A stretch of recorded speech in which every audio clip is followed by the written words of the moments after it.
Vem pra cima, seu porco capitalista. Oh, vem você, seu comunista nojento. Eu vou te pegar, seu babaca. Tenta a sorte, gracinha. Mesmo horário amanhã? Ah, claro, claro. E foi isso por quase 50 anos. Olá, senhoras e senhores, no vídeo de hoje falaremos sobre a Guerra Fria. Antes de mais nada, por que Guerra Fria? Embora as diferenças ideológicas fossem enormes, nem os Estados Unidos nem a União Soviética queriam um conflito direto entre eles. O motivo? Ambos tinham armas nucleares capazes de destruir completamente o adversário. A famosa doutrina MED, Mutual Assured Destruction, ou em português, nós todos vamos morrer.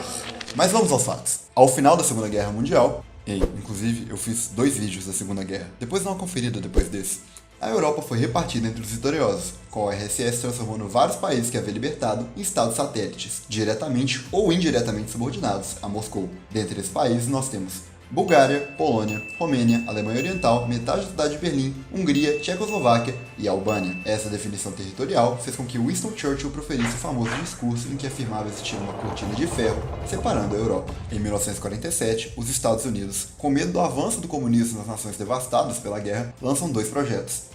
O primeiro, batizado de Doutrina Truman, assegurava ajuda logística, militar, indireta ou monetária a qualquer país livre que lutasse contra o regime autoritário ou tentativas de subversão externas. Em poucas palavras, a liberdade vai cantar.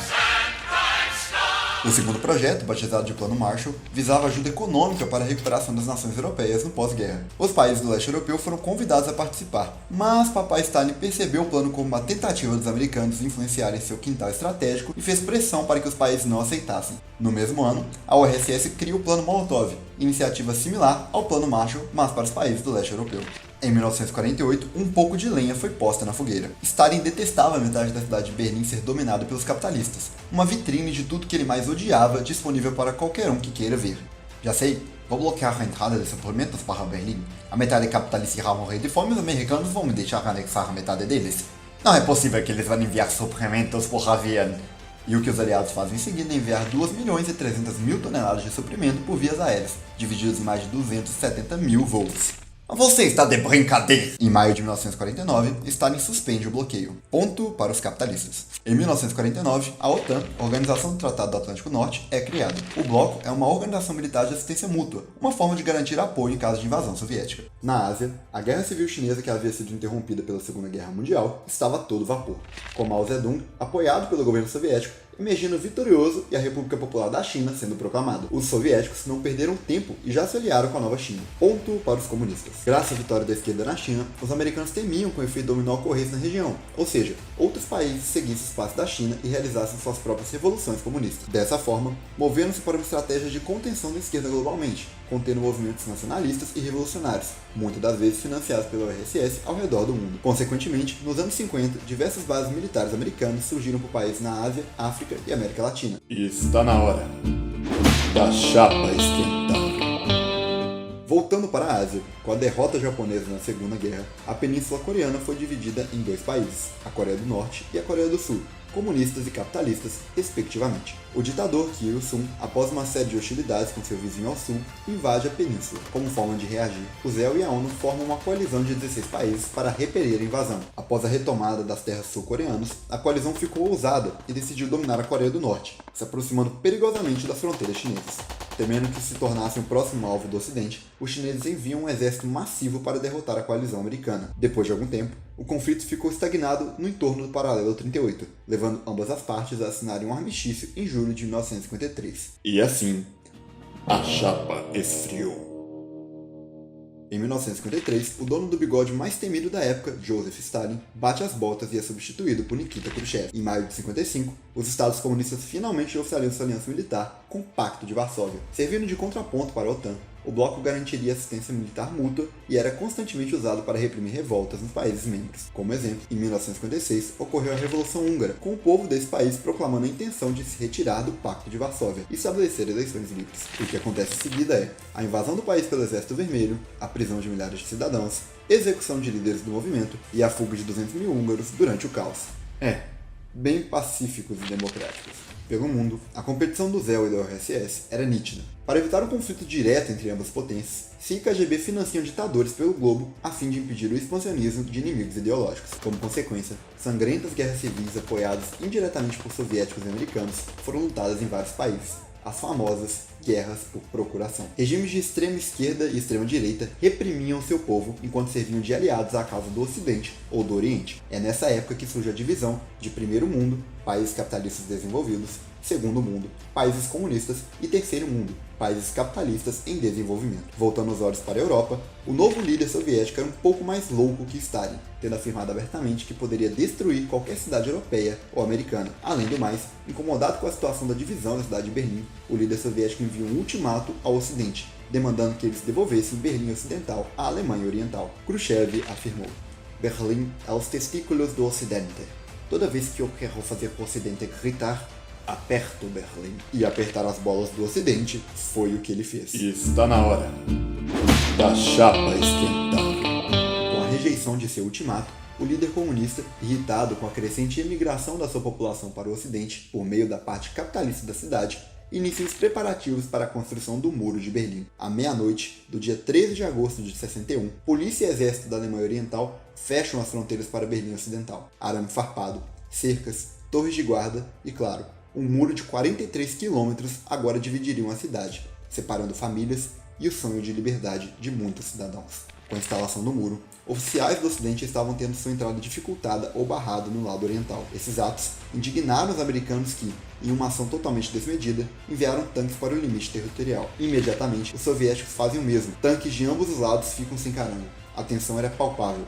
Todos ali tinham ordens de revidar em caso de ataque. Parecia que a guerra iria se iniciar. Contudo, o então presidente americano liga para Khrushchev, com os líderes concordando em reduzir as tensões. Após horas de negociação, um tanque soviético retrai 5 metros. Depois, um tanque estadunidense faz a mesma coisa.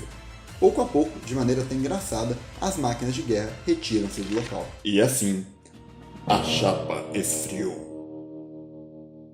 Vamos dar uma olhada na América. Muitos países capitalistas, mas pera, o que é isso aqui? Comunistas em Cuba? Pois é. Após um golpe de Estado, Fidel Castro e Che Guevara tomam o poder na ilha. Os soviéticos aproveitam a oportunidade e estreitam suas relações com o novo governo. Descontentes com o país socialista em seu quintal, os ELA treinam exilados cubanos e planejam a invasão daquele país. Em abril de 1961, a CIA lança a invasão da Baía dos Porcos, o que provou ser um grande fracasso, com os ELA sendo humilhados após o incidente e a URSS apoiando ainda mais o regime de Castro. E está na hora da chapa esquentar. Com o recente fracasso em Cuba, Kennedy intensifica a criação de projetos para derrubar o atual regime cubano, culminando no chamado Projeto Cubano. Khrushchev fica sabendo e, como forma de retalhar os mísseis aliados próximos de suas fronteiras, na Turquia e na Itália, inicia os preparativos para enviar mísseis nucleares à ilha caribenha, criando bases para o lançamento desses projéteis. Aviões espiões do ZEWA, que sobrevoavam Cuba, denunciam à Casa Branca as intenções de Moscou. Como forma de parar a URSS, um bloqueio naval foi realizado em águas internacionais, com o governo americano declarando ter posto a ilha sob quarentena. Kennedy exigiu que os mísseis fossem retirados e Khrushchev afirmou que eram apenas defensivos. As armas eram capazes de atingir grande parte dos territórios dos Estados Unidos, o que levou Kennedy a afirmar que atacaria a ilha com poder nuclear caso não fossem retirados os mísseis soviéticos de lá. No dia 27 de outubro, a tensão atingiu o ponto máximo no infame Sábado Negro. Naquele dia, um avião espião americano foi abatido sobre a ilha cubana, com seu piloto morrendo e quaisquer tentativas de comunicação de Kennedy com Khrushchev sendo negadas pelos russos. Nas águas marinhas, um submarino B-59 soviético patrulhava as profundezas do oceano, não possuindo contato com Moscou há alguns dias. Um navio americano detectou a presença do veículo e começou a lançar pequenas cargas explosivas para forçar o submarino a emergir. A tripulação do B-59, sem possibilidade de confirmar com Moscou se aquilo se tratava de um ataque ou se a guerra já havia efetivamente começado, decide lançar seu torpedo nuclear. Contudo, para ativar tal arma, todos os 3 oficiais presentes no veículo deviam concordar com o disparo. 2 deles concordam, porém, Vasily Arkhipov se opõe, optando esperar por mais informações. Esse homem, basicamente, salvou o mundo de uma guerra nuclear. Obrigado, Vasily. Na superfície, o ZEW e a URSS retomam negociações, concordando com a retirada dos mísseis soviéticos de Cuba em detrimento da retirada dos mísseis americanos da Turquia e da Itália. Com o fim do incidente, Khrushchev foi retirado de seu cargo sob alegação de querer causar uma guerra mundial. E assim, A chapa esfriou. Paralelamente a todas essas tensões no meio militar e político, a URSS e o ZEL buscavam demonstrar hegemonia no campo científico também, o que culminou na corrida espacial. Bilhões foram investidos no setor de pesquisa e desenvolvimento aeroespacial de ambos os países, sendo que nesse período, grandes conquistas foram atingidas, como o primeiro satélite em órbita, o primeiro homem em órbita e, claro, o pouso na Lua em 1969. Em 1963, o presidente americano John F. Kennedy é assassinado em Dallas durante um desfile, levando a suspeitas, até hoje não confirmadas, que a morte do presidente foi encomendada pelos soviéticos. Ainda na década de 60, os Estados Unidos seguiam com sua estratégia de conter o comunismo globalmente. Ao perceberem que o governo vietnamita elegia um líder com tendências esquerdistas, os americanos deixam de lado e o mundo segue tranquilo. Na verdade, eles orquestram um golpe, colocam o país sob uma guerra civil, enviam conselheiros, armas e 16 mil militares para o lado sul e pró-americano do Vietnã.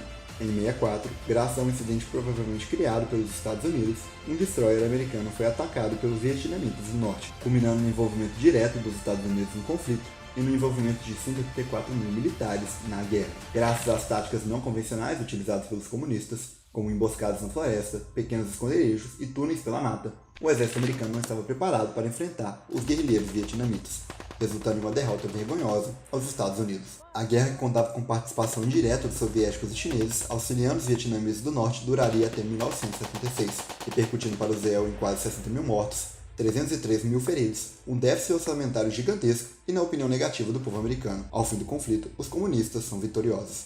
Dentro da esfera de influência da URSS, milhares de pessoas vão às ruas para demandar liberdade de imprensa, circulação e protestar contra a situação econômica. Em uma ação rápida, o Exército Vermelho oprime os manifestantes de forma violenta. Na década de 70, após anos isolados, o ZEL e a China reaproximam-se diplomaticamente, com o presidente Nixon visitando a China comunista em 72. Além do mais, a custosa corrida armamentista espacial que americanos e soviéticos nutriram por anos resultava em severos danos às suas economias. Tendo em vista esse problema, Nixon e o então líder soviético Brezhnev assinam uma série de tratados para limitar o desenvolvimento nuclear e balístico, bem como incrementar a relação comercial dos dois países. Parecia que as coisas iam desescalar, mas, no final da década de 70, revoluções e regimes financiados por ambos os países ao redor do mundo, como a Revolução Iraniana, auxiliada pela URSS, e o apoio do ZEL para com os defensores afegãos, na tentativa de invasão daquele país pelos soviéticos, repercutiram em uma deteriorização das relações das duas potências. No final da década de 70 e início da de 80, Ronald Reagan e Margaret Thatcher sobem ao poder no ZEL e no Reino Unido, respectivamente. Com políticas anticomunistas claras e ações enérgicas, ambos os líderes tomam medidas econômicas contra a URSS, bem como intensificaram o combate à ideologia em seus países e no resto do mundo. Muitos grupos islâmicos foram financiados por Reagan, com o intuito de fazê-los rebelarem-se contra a URSS. Quem diria que anos depois, os americanos lutariam contra esses mesmos extremistas no século XXI.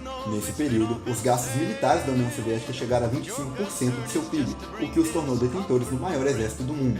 Contudo, setores industriais, civis e de bens de consumo seguiam estagnados e com poucos investimentos, tornando a economia soviética insustentável. Como resposta à superioridade dos comunistas, Reagan investe pesadamente em seu exército, com a URSS limitando se observar, já que não detinha recursos para uma nova corrida armamentista. Além do mais, as crises internacionais nos preços do petróleo deram duros golpes na economia soviética. Em 1985, começa o início do fim. Mikhail Gorbachev assume o cargo de secretário-geral da URSS. Diferentemente de seus predecessores, Gorbachev era um homem temperado e reformista. Em 87, ele inicia a agenda de reformas econômicas chamadas de Perestroika, significando reestruturação. Esse conjunto de reformas permitiu a criação de empresas privadas na URSS e investimentos internacionais no país. Além do mais, visava redirecionar os gastos militares para o setor civil. Outra grande reforma foi a Glasnost, ou abertura. Essa medida aumentou a liberdade de imprensa, transparência do Estado soviético e o contato do leste com o oeste. Em 87, mais tratados de limitação nuclear foram assinados entre a URSS e os Estados Unidos,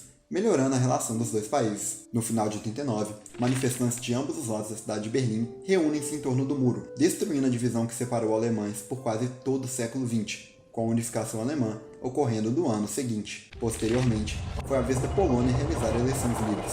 A Hungria acompanha o ato, e como um efeito dominó, Tchecoslováquia e Bulgária também se livram da opressão socialista pacificamente. A Romênia, após violentos protestos, consegue redemocratizar-se. Na URSS, a política da Glasnost enfraqueceu a ala ideológica que mantinha o bloco unido. Em 1990, os países bálticos anunciam sua saída da União. Posteriormente, foi a vez dos países do Cáucaso. Na Europa, Ucrânia e Bielorrússia anunciam sua saída da União Soviética. Em junho de 1990, a Rússia declara soberania sobre seus assuntos e desvincula-se da URSS. Na Ásia, as repúblicas do Uzbequistão, Turcomenistão, Quirguistão e Cazaquistão tornam-se independentes, com o Cazaquistão sendo por um dia o único remanescente da União Soviética. Em 26 de dezembro de 1991, a bandeira soviética é retirada do mastro.